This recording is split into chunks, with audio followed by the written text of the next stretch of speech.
Nobody, literally nobody with the sane mind is thinking of a football game when something of this magnitude happens. I've seen a lot of insensitive stuff being said in a heat of the moment recently this week. But man, in the NFL world, this takes the cake. Talk about just out of touch, insensitive, and just asinine to say. For those who don't know,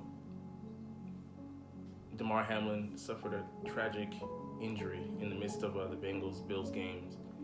And this match has playoff implications and what have you, but during the match, he went down and it was serious. And someone else who was watching the match, Skip Bayless, tweeted this out on Twitter. No doubt the NFL is considering postponing the rest of this game, but how? This late in the season, a game of this magnitude is crucial to the regular season outcome, which suddenly seems so irrelevant. Are you, I can see that last line maybe have been a saving grace there, possibly, but what in the fuck are you thinking? Nobody, literally nobody with the sane mind is thinking of a football game when something of this magnitude happens in the middle of a game. The players themselves, usually, we have injuries like this, people go down, they're able to be carted off, they're able to be medically attended to, and we get some kind of signal, okay, well, they're okay, or, I don't know if it took his gear off or whatever, they did CPR on this man for 9 whole minutes on the field. Never heard of that even happening. And I started watching the game in the mid-90s, but not seriously really till 2000s. But had never seen nor heard of anything like this. And I've heard of there were 2 examples where a player actually died on the field.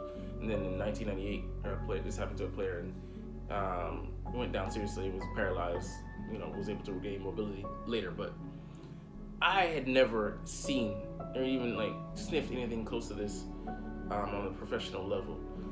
I know there was a kid that was paralyzed years back in NCAA as well. Another kid who died from a hit, but this was just unprecedented, at least for the majority of us. And to have somebody worried about playoff implications and football when everybody's mind is taken off of the game, we forget. Ryan Clark said something pertinent on the airwaves that Sean Taylor had said, a quote of his: "We get to play a kid's game for a king's ransom." You make buku money getting to play the sport that you love. That is essentially a kid's game. Kids play.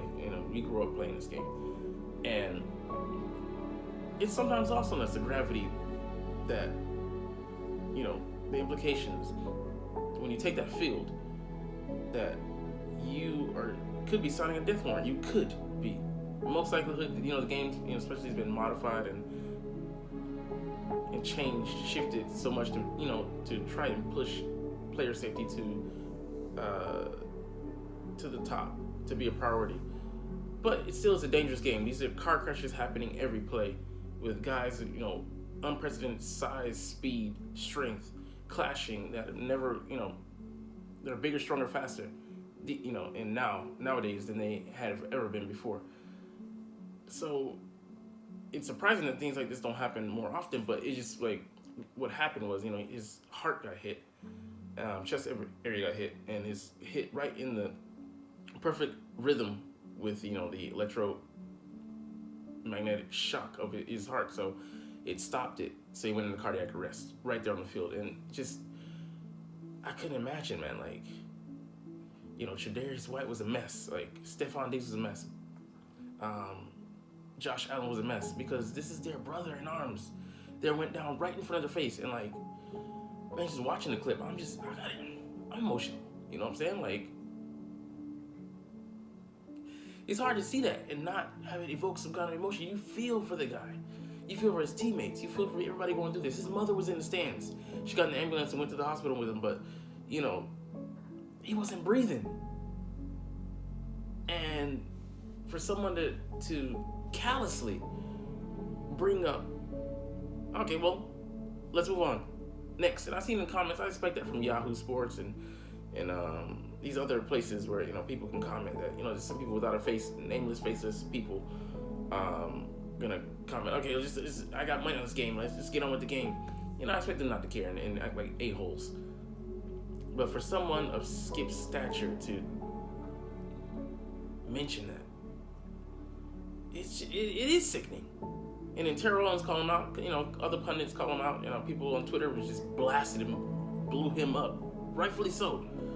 And he came back with this, another tweet, I didn't mean it like that, trying to, justify himself, but the damage is done. Like, I know, probably not publicly, of course not, because he had a recent spat with Skip on air.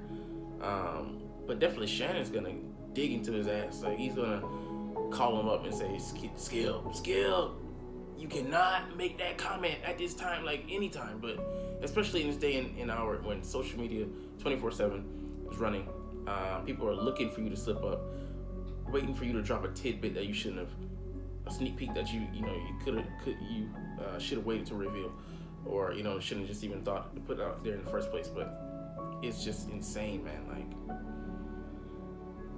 this is devastating to watch. Like, to see. You don't want, like I said, this is a risk going into playing this game. A beautiful game. I love it. But it is violent. At the end of the day, it's a violent sport that's being played in America and worldwide in other places. But man, it's a nightmare. It's a nightmare. You don't ever want to see, you don't ever want to see a player go down like this. Whether you root for the team or not, it was good to see unity, across the league and from different fan bases and from different teams as well. Tweet out their support.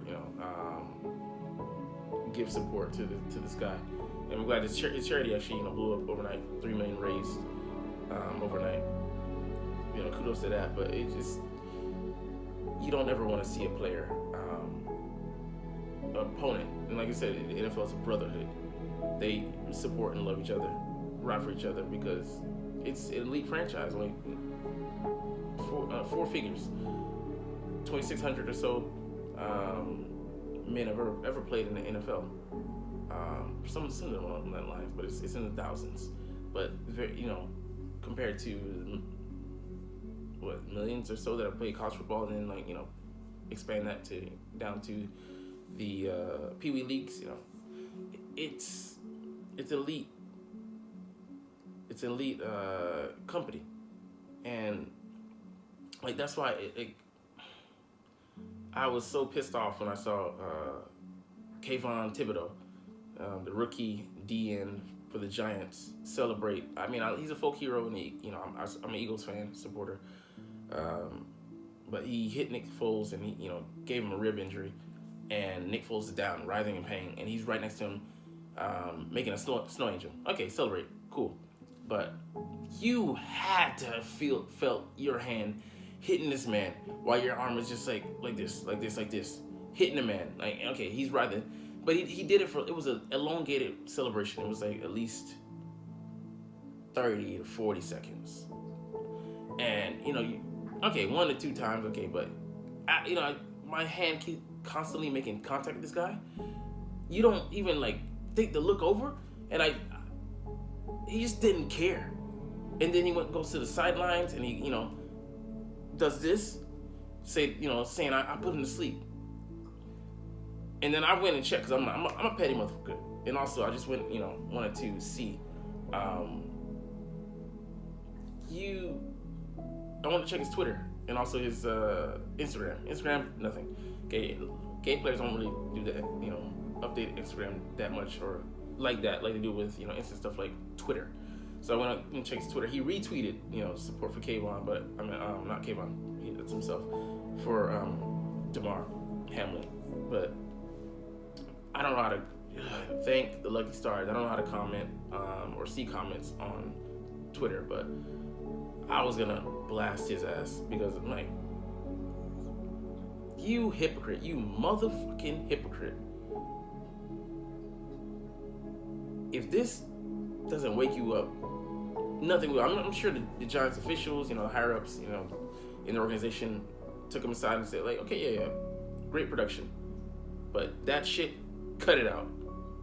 We can't have that. It's gonna cost us as an organization, and it's gonna cost you as a player, not just financially, but somewhere down the line. So keep that out of the game, out of your game. And it's just, I'm sure he was humbled after that. Like, oh man, if he has a conscience, feeling like a piece of shit for even thinking about doing some shit like that.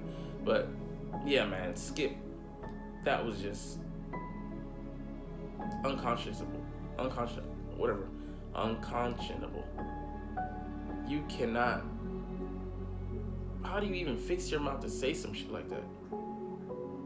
And then like the NFL asking them to just continue the game on 5. Okay, we'll give you guys 5 minutes to warm up. This is much bigger than a game, man. This is like somebody's life on the line. And yeah, like I said, they know the risk when they sign up to play the game. But for them to just expect those players to go out there and play, like they were emotionally done. Like T. Higgins, who he hit, and actually initiated.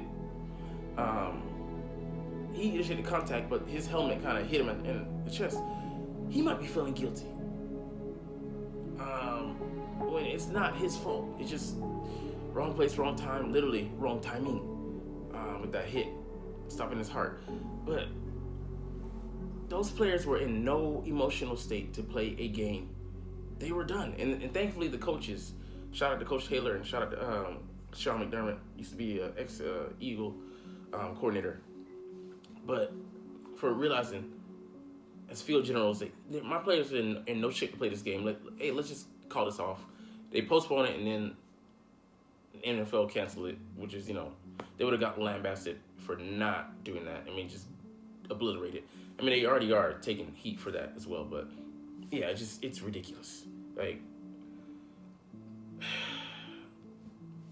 we gotta stop putting money over people. I mean, it's never gonna stop, but we gotta, as the people, you have to call that shit out. And I'm glad that at least the right people weren't making a stink about it, making a fuss about it, so that this game did not continue. But man, thoughts and prayers go out to DeMar Hamlin, and just I hope he makes it out. Like, comment, share, subscribe if you Thanks for watching. Check me out at Cintron, Cintron Anime, Cintron Life, or Cintron Laughs, or other social media.